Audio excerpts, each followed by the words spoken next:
नमस्कार, एक बार फिर से आप सभी का स्वागत है। मेरा नाम है शुभम। आज हम बात कर रहे हैं एक महत्वपूर्ण टॉपिक पर जो जुड़ा है 8th पे कमीशन को लेकर। साल 2026 1 जनवरी से ये काफी ज्यादा चर्चाओं का विषय बन चुका है।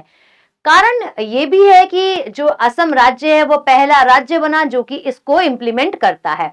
ओके, बट ये पूर्ण रूप से जब आपकी सैलरी इंक्रीज होके आएगी, सरकार ने कुल 18 माह मांगे हैं, कहने का मतलब 1 साल 6 महीने हम कह सकते हैं, जिसमें आप लोगों का ये जो पैसा है सैलरी को लेकर और जो आप लोगों की पेंशन है उसको लेकर इंक्रीमेंट, क्या इससे सच में आपको फायदा होने वाला है या फिर आपको टैक्स जो है वो पे करना है। इसके बीच में मैं आप लोगों को एक रफ कैलकुलेशन भी बताऊंगी जो आपकी सैलरी पर कितना असर पड़ रहा है उसको समझने में हमें आसानी होगी। ठीक है, तो हो सकता है कि इनमें कुछ आप लोगों को मैक्सिमम जो फिटमेंट आप लोगों को अमाउंट बताया गया है 3%, 3 नंबर को लेकर, उसको लेकर हम लोग कैलकुलेट करेंगे। हो सकता है कि वो कम और हो सकता है वो एग्जैक्ट भी बन सकता है, तो वो बिल्कुल रफ कैलकुलेशन होगी जो हम इसके अंदर समझेंगे। अच्छा, एरियर क्या होता है, आप लोगों की जो लेट सैलरी आपको मिल रही है और जो पिछला बचा हुआ पैसा है उसकी बात हम यहां पर करेंगे। ओके, अब बात क्या है, टैक्स कितना पे करना होगा। जैसे हम सभी जानते हैं, अगर आप 90,000 रुपए मंथली कमा रहे हो तो सालाना अगर हम 12 महीनों से गुणा करें तो करीबन 10,80,000 रुपए तक आप जो है वो लमसम कमाओगे। तो आपको पता है उस पर आपको कोई टैक्स जो है वो पे नहीं करना, बट जो गवर्नमेंट के जो स्लैब्स हैं, जब आपकी सैलरी इंक्रीज होगी तो उसके अकॉर्डिंग आप अगर इससे ज्यादा अमाउंट कमा रहे हो तो आपको 10% जितना टैक्स जो है वो पे करना ही करना है। तो उसी की बात मैं यहाँ पर आप लोगों के साथ करने वाली हूँ। ये जो 8th पे कमीशन है, जैसे बताया, सेंट्रल गवर्नमेंट पर आप लोगों का एम्प्लॉयज पर और जो पेंशन भोगी उनके लिए लाया गया है। अब इससे गाइज अगर मैं बात करूं कि 50 लाख लोग जो हैं वो आप लोगों के सैलरी पर हैं फिलहाल में, यानी कि काम कर रहे हैं, और करीबन 69 लाख जो पीपल हैं वो पेंशन वाले हैं। तो सरकार को क्या फायदा होने वाला है, सरकार को क्या नुकसान होने वाला है, आपको क्या फायदा होने वाला है और जो नुकसान होने वाला है, उसके लमसम डेटा की बात हम यहाँ पर करते हैं।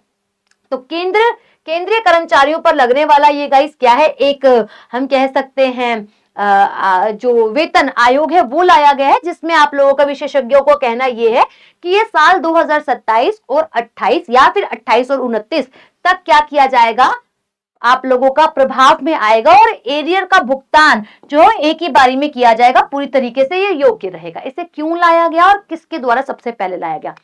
8th पे कमीशन आपको पता है, इससे पहले 7th पे कमीशन जो है वो 31 दिसंबर 2025 को खत्म हुआ, उसके बाद आप लोगों का जस्ट ये पेश कर दिया। और इसको पहले लाने वाला राज्य जो है वो असम बना। असम के जो मुख्यमंत्री है हेमंत बिस्वा शर्मा, उनके द्वारा घोषणा करेगी। उनका कहना यह है कि जो कर्मचारी है उनकी आर्थिक सुरक्षा के लिए, सम्मान के लिए, जीवन स्तर को बेहतर बनाने के लिए 8वां वेतन आयोग जो है उसका गठन किया गया है। वहीं अगर हम बात करें जो आप लोगों का वेतन है, जो भत्ते हैं, जो पेंशन वगैरह है, सिफारिश काफी लंबे समय से इस पर चल रही थी, तो जो इससे लाभ मिलेगा। अच्छा, 8th पे कमीशन सदस्यों की बात करें चेयरपर्सन को लेकर, तो जस्टिस रंजना प्रकाश देसाई जो आप लोगों के पूर्व जस्टिस रह चुके हैं सुप्रीम कोर्ट के, ये आप लोगों के चेयरपर्सन थे।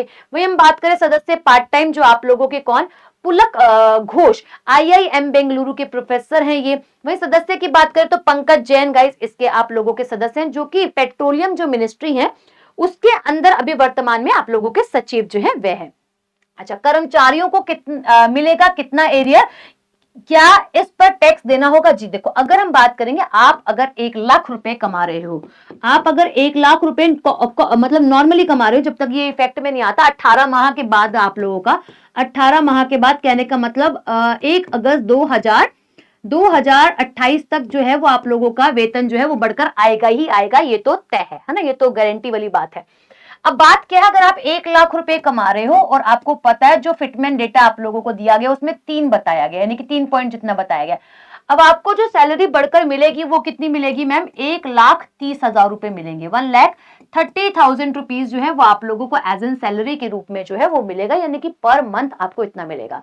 ठीक है, और अगर मैं सालाना इसको कैलकुलेट कर दूं तो आप बोलोगे करीबन आपको 5,40,000 रुपए, 5,40,000 रुपए जो है वो आपको एक्स्ट्रा जो है वो मिलने वाले हैं। अगर इस डेटा पर हम यहाँ पर थोड़ा नजर डालें कि आप फिर इस हिसाब से पूरे साल भर में कितना पैसा लगाओगे, तो बड़ा हुआ पैसा 30,000 के हिसाब से, ठीक है। सालाना आपको पता है कि 12 माह है, और 12 माह के अकॉर्डिंग अगर आप देखोगे तो आप पूरे साल भर में 17,40,000 रुपए कमाओगे। 17,40,000। अब बताओ आप खुद ही कि स्लैब के अकॉर्डिंग आपको 10% टैक्स देना होगा। 10% टैक्स जब आप पे करोगे तो आपको 1,74,000 रुपीज तो एक्स्ट्रा टैक्स में पे कर जाने पड़ेंगे। तो इन्वेस्टमेंट भी आप लोगों को उच्च करनी होगी। तो क्या इस पर टैक्स देना होगा? जी हाँ, 10% तक का टैक्स आप लोगों का जब इंक्रीज होगा तो आपको इतना टैक्स जो है वह पे करना ही होगा। ये बात आप लोगों की तय है। तो आप इन्वेस्टमेंट भी अधिक जो है वो शो करोगे। 7वां वेतन आयोग जो है वो आप लोगों का, उसमें फिटमेंट फैक्टर जो दिया गया था 2.57 दिया गया था। वहीं अगर मैं बात करूं जो 8वां आप लोगों का आया, इसमें 3 यानी कि 1.83 से लेकर 3 तक आप लोगों का फिटमेंट फैक्टर दिया गया, जिसके अकॉर्डिंग आपकी सैलरी जो है वो इंक्रीज होगी, पेंशन भी आप लोगों की इंक्रीज होगी। सरकार पर भी दबाव आप लोगों का बन सकता है, क्योंकि सरकार को आप लोगों को बढ़ाकर जो है वो इनकम यहाँ पर पे करनी है। अगर आप 18,000 भी कमा रहे हो तो उसके लमसम डेटा अगर हम यहाँ पे देखते हैं कि आप उस टैक्स के अंडर आएंगे नहीं आएंगे, ये हमें यहाँ पर अच्छे से समझना है भाई।